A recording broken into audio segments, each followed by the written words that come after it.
Assalamualaikum warahmatullahi wabarakatuh. Hai adik-adik semua, bagaimana kabarnya hari ini? Semoga adik-adik semua dalam keadaan sehat walafiat dan dalam keadaan yang baik. Kakak berharap adik-adik semua mampu menjaga kesehatan dan menjaga diri, terutama jika adik-adik memiliki kegiatan di luar rumah atau kegiatan yang mengharuskan adik-adik keluar rumah. Kakak harap adik-adik bisa menggunakan masker, membawa hand sanitizer, dan menjaga jarak. Hal tersebut berguna untuk menjaga diri kita sendiri dan orang lain. Sebelumnya perkenalkan, nama kakak Sukmawardani Putri. Pada hari ini kakak akan memberikan sebuah layanan, yaitu layanan informasi. Assalamualaikum warahmatullahi wabarakatuh. Hai adik-adik semua, bagaimana kabarnya hari ini? Kakak semoga adik-adik selalu berada dalam keadaan yang baik dan sehat. Kakak harap adik-adik dapat menjaga diri dengan baik, terutama di dalam keadaan yang seperti ini, yang kita ketahui bahwa penyebaran virus COVID-19 ini semakin meningkat. Kakak harap jika adik-adik melakukan kegiatan di luar rumah, adik-adik bisa selalu memakai masker, membawa hand sanitizer, dan menjaga jarak. Itu gunanya untuk melindungi diri kita sendiri dan semua orang. Baiklah, pada hari ini kakak akan melakukan sebuah layanan, yaitu layanan informasi. Sebelum kita melakukan ke tahap selanjutnya, alangkah baiknya kita berdoa terlebih dahulu. Berdoa, mulai.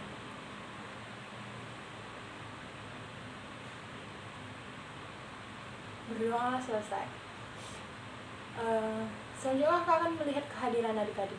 Sepertinya adik-adik hari ini dapat hadir semua. Alhamdulillah jika adik-adik bisa hadir pada hari ini dan dalam keadaan yang sehat. Sebelum kita melanjutkan pada materi atau kegiatan inti kita, kakak memiliki games untuk adik-adik. Nama gamesnya Bos Berkata. Jadi petunjuknya seperti ini. Apabila kakak bilang bos berkata pegang mata, adik-adik kakak harus pegang mata. Dan apabila kakak tidak mengatakan bos berkata, maka adik-adik tidak perlu melakukan perintah yang kakak katakan. Dan di sini adik-adik kita akan melatih fokus adik-adik ya, karena nanti kakak bilang mata tapi kakak akan menyentuh sesuatu. Selanjutnya, kakak memiliki beberapa tujuan khusus yang hendaknya kita capai setelah kita melakukan layanan informasi pada saat ini.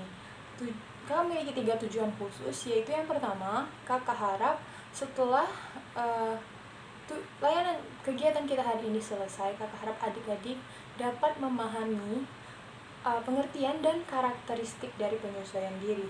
Dan yang kedua, adik-adik memahami faktor-faktor yang mempengaruhi penyesuaian diri. Dan yang ketiga, kakak harap adik-adik dapat memahami unsur-unsur dari penyesuaian diri itu sendiri.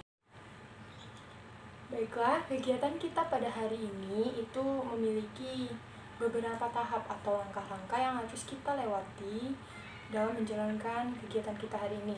Yang pertama yaitu tahap awal atau tahap pendahuluan, yang seperti yang sudah kita lakukan sebelumnya.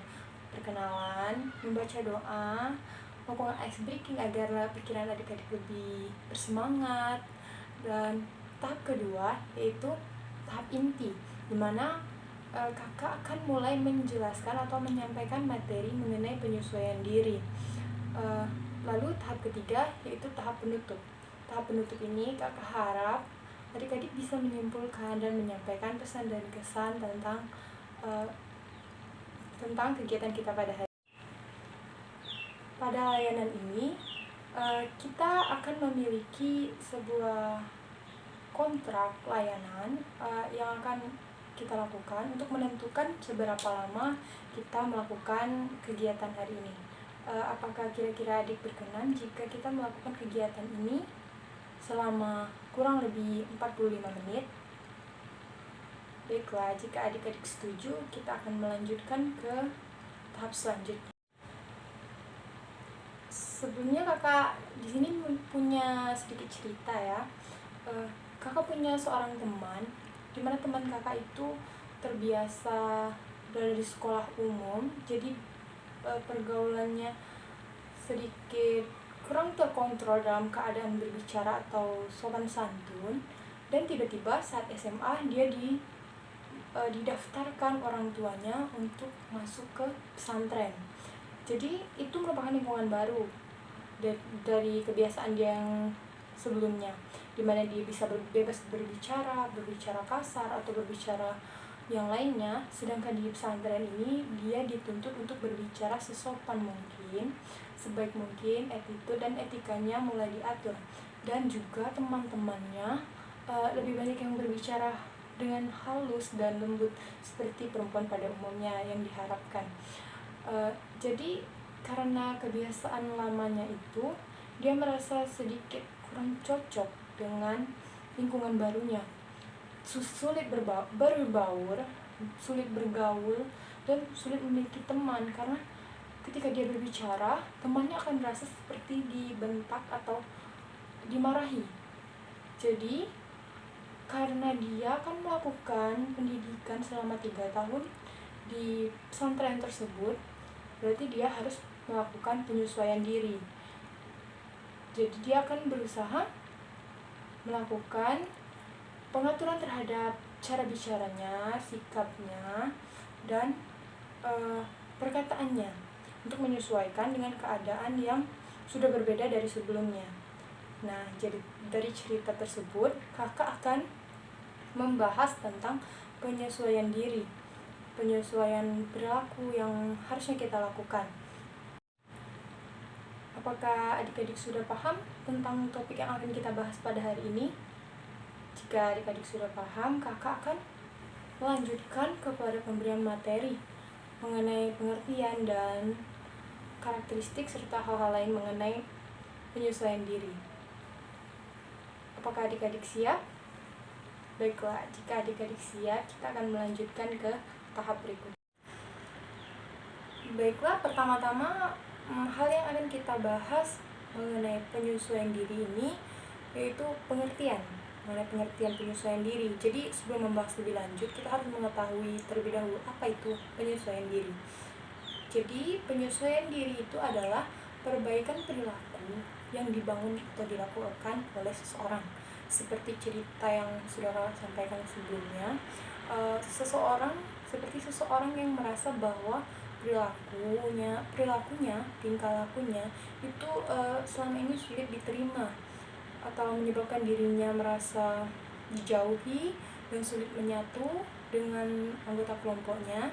Maka orang tersebut harus melakukan penyesuaian diri, berusaha memperbaiki perilaku sebelumnya yang tidak sesuai dengan keadaan sekarang agar ia dapat diterima dengan baik oleh kelompok atau lingkungan yang sedang dia. Berikutnya tentang karakteristik dari penyesuaian diri. Karakteristik penyesuaian diri kita bagi menjadi 2. Yang pertama, penyesuaian diri secara positif. Ada beberapa contoh dari penyesuaian diri secara positif ini. Yang pertama, tidak menunjukkan ketegangan emosional. Seperti jika seseorang atau individu dihadapi pada sebuah masalah, dia tidak akan menunjukkan ketegangan atau kecemasan. Jadi dia akan menghadapi permasalahan tersebut dengan tenang, ramah, dan tidak mudah tersinggung terhadap permasalahan yang dihadapi. Dia akan berusaha menyelesaikan permasalahan tersebut dengan baik. Dan contoh berikutnya, tidak menunjukkan adanya frustasi pribadi, yaitu individu tidak akan menunjukkan perasaan cemas, tegang pada situasi atau lingkungan yang baru dia hadapi. Seperti individu ini akan menunjukkan sikap percaya diri dan tidak mudah putus asa dalam melakukan penyesuaian diri dengan lingkungan. Selanjutnya, individu contoh dari karakteristik positif, karakteristik penyesuaian diri yang positif, yaitu individu itu mampu melakukan pertimbangan rasional dan pengarahan diri. Jadi individu akan memilih atau menentukan dan mampu menentukan hal tersebut sudah tepat dan rasional atau belum. Jadi orang tersebut akan mengarahkan diri atau menempatkan dirinya pada sesuatu yang sesuai dengan norma, sehingga dia apabila menentukan sebuah pilihan, dia akan menentukan pilihan tersebut dengan hati-hati, dan dia akan mempertimbangkan apakah pilihannya tersebut sudah rasional atau belum, atau sudah tepat atau belum. Contoh selanjutnya, mampu dalam belajar, yaitu individu mampu memahami dan mengikuti pelajaran dengan baik, sehingga dia bisa memahami apa sih yang dia peroleh dari pelajaran yang dia ikuti. Contoh selanjutnya, menghargai pengalaman. Jadi di sini individu itu mampu belajar dari pengalaman, sehingga apabila jika di pengalaman sebelumnya dia melakukan sebuah kesalahan, maka dia akan berusaha untuk tidak melakukan kesalahan yang sama untuk di waktu ke depan. Selanjutnya contohnya itu bersikap realistik. Jadi individu ini dapat bersikap sesuai dengan kenyataan yang ada di lingkungannya, sehingga dia tidak akan membeda-bedakan satu dengan yang lainnya, membedakan apapun itu, dan dia akan terus bertindak sesuai dengan aturan yang berlaku. Selanjutnya kita akan membahas penyesuaian diri secara negatif. Penyesuaian diri secara negatif ini terjadi apabila seseorang atau individu itu gagal dalam melakukan penyesuaian diri secara positif. Penyesuaian diri secara negatif ini akan dibagi lagi menjadi 3 bagian. Yang pertama, reaksi bertahan. Di sini reaksi bertahan itu individu akan berusaha mempertahankan diri dan bertingkah seolah-olah tidak menghadapi kegagalan. Contohnya, rasionalisasi, yaitu usaha bertahan dengan cara memberikan alasan yang masuk akal. Dan yang contoh kedua adalah represi, yaitu usaha untuk menekan atau melupakan hal-hal yang tidak menyenangkan. Dan yang ketiga ada proyeksi, yaitu usaha memantulkan kesalahan tersebut ke pihak yang lain dengan alasan yang bisa diterima. Dan yang kedua, bagian dari penyesuaian diri negatif yaitu reaksi menyerang. Saat seseorang mempunyai penyesuaian diri negatif, maka orang tersebut akan menunjukkan tingkah laku yang bersifat menyerang untuk menutupi kegagalannya, karena ia tidak mau menyadari kegagalan yang ia hadapi. Contoh reaksi yang dia lakukan yaitu seperti keras kepala, marah, balas dendam, dan menggertak dengan sikap permusuhan. Dan yang ketiga yaitu reaksi melarikan diri. Di sini situasi apabila seseorang melakukan penyesuaian diri yang salah, maka dia akan melarikan diri dari situasi yang menimbulkan kegagalan. Contoh reaksinya yaitu banyak tidur, minum minuman keras, kecanduan narkoba, dan regresi atau kembali kepada perilaku atau perkembangannya yang. Selanjutnya kita akan membahas mengenai faktor yang mempengaruhi penyesuaian diri. Faktor-faktor yang mempengaruhi penyesuaian diri ini ada 3. Yang pertama, hubungan keluarga atau hubungan antara orang tua dan anak. Di sini kita akan melihat hubungan sosial yang terjadi antara orang tua dan anak. Apakah hubungan tersebut bersifat demokratis atau otoriter? Karena hubungan yang terjadi antara orang tua dan anak itu akan mempengaruhi kemampuan penyesuaian diri pada anak. Dan yang kedua, intelektual keluarga. Pada faktor ini kita akan menunjukkan sejauh mana keluarga memberikan kemudahan bagi anak dalam mengembangkan intelektualnya. Dan yang ketiga, iklim emosional keluarga yang menunjukkan pada sejauh mana stabilitas hubungan dan komunikasi dalam keluarga itu terjadi. Selanjutnya, jika di lingkungan sekolah, hal-hal yang akan mempengaruhi atau yang menjadi faktor yang mempengaruhi penyesuaian diri pada siswa itu hubungan antara guru dan siswa dan intelektual dari sekolahnya. Dan pembahasan terakhir yang akan kita bahas pada hari ini yaitu mengenai unsur dari proses penyesuaian diri. Unsur dari proses penyesuaian diri ini kembali lagi dibagi menjadi 3. Yang pertama yaitu motivasi dalam penyesuaian diri. Motivasi ini bisa dikatakan sebagai kunci untuk memahami proses penyesuaian diri, sama seperti kebutuhan perasaan dan emosional. Jadi jika seseorang melakukan penyesuaian diri, dia harus mendapatkan motivasi dari pihak-pihak lain atau keluarga, teman-teman. Karena semakin banyak orang memotivasinya, dia akan semakin menunjukkan penyesuaian diri yang terus berkembang menjadi penyesuaian diri yang baik. Dan yang kedua yaitu sikap realitas. Jadi proses penyesuaian diri ini terdiri dari berbagai aspek penyesuaian diri. Tentunya dilihat dari bagaimana sikap individu tersebut dengan manusia, dengan benda, dengan lingkungannya. Jadi bersikap realitas ini dibatasi dengan norma-norma atau aturan-aturan yang akan mengarahkan individu tersebut kepada sikap yang lebih baik, yang akan membentuk keharmonisan hubungan individu dengan lingkungannya atau sesama teman-teman dalam kelompok. Dan yang terakhir yaitu pola dasar penyesuaian diri. Proses penyesuaian diri dalam kehidupan sehari-hari itu terdapat suatu pola dasar. Misalnya, jika seorang anak yang menginginkan kasih sayang dari orang tuanya yang sibuk, maka anak tersebut akan mencari solusi atau pemecahan untuk memenuhi kebutuhan kasih sayang yang dia inginkan. Baiklah, adik-adik, itulah penyampaian materi yang telah kakak sampaikan. Apakah dari adik-adik adakah yang belum jelas dan ada yang ingin adik-adik tanyakan? Kakak persilahkan.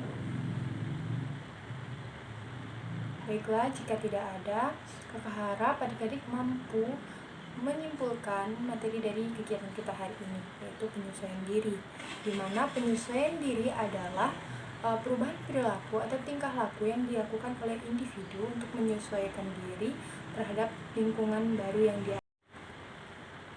Jadi kakak harap jika kedepannya adik-adik dihadapkan oleh lingkungan yang baru, kakak harap adik-adik dapat melakukan penyesuaian diri dengan baik dan secara positif. Itulah kegiatan kita hari ini.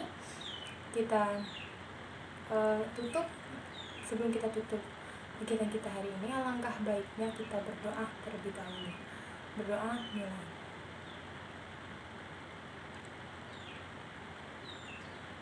Berdoa selesai. Baiklah, terima kasih kepada adik-adik yang sudah menyempatkan waktu untuk mengikuti layanan yang kakak lakukan pada hari ini. Apabila kakak memiliki salah kata, kakak mohon maaf kepada Allah, kakak mohon ampun. Wabillahi taufiq wal hidayah. Wassalamualaikum warahmatullahi wabarakatuh.